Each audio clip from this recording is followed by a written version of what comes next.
Magandang araw sa inyong lahat. Mainit na balita ngayong araw.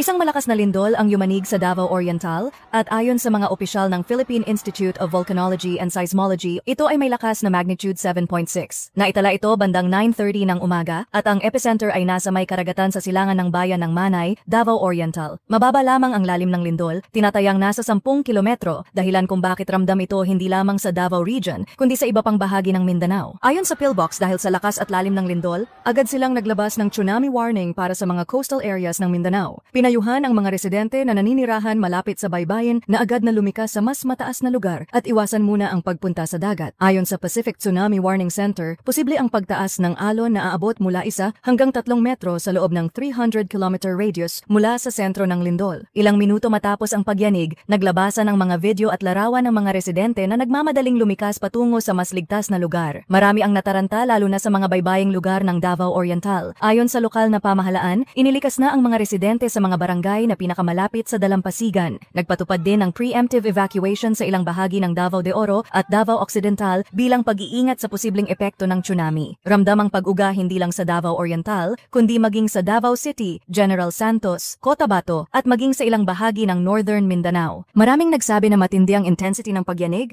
dahilan kaya nagtakbuhan palabas ng mga gusali ang mga tao. Ilang paaralan at opisina ang agad na nagsuspinde ng klase at trabaho habang nagsasagawa ng structural inspection ang mga otoridad. Wala pang opisyal na ulat ng namatay or seryosong nasugatan sa ngayon, pero may ilang gusali na naiulat na nagkaroon ng bitak at pinsala. Patuloy ang assessment ng mga otoridad sa mga apektadong bayan. Nagbigay din ng warning ang PhilBox na asahan pa ang mga aftershocks sa mga susunod na oras at araw, kaya pinayuhan ang lahat na manatiling mapagmatyag at huwag munang bumalik sa mga gusaling posibleng delikado. Isa itong paalala na ang Pilipinas ay nasa loob ng tinatawag na Pacific Ring of Fire, isang rehiyon na madalas makaranas ng lindol at pagputok ng bulkan. Dahil dito, napakahalaga ng kahandaan ng bawat pamilya at komunidad. Sa ngayon, patuloy ang monitoring ng PhilBox at iba pang ahensya ng gobyerno. Pinayuhan nila ang publiko na manatiling kalmado, sumunod sa mga abiso ng lokal na pamahalaan at huwag agad maniwala sa mga hindi kumpirmadong impormasyon na kumakalat online. Lahat ng opisyal na update ay manggagaling lamang sa mga autorisadong ahensya.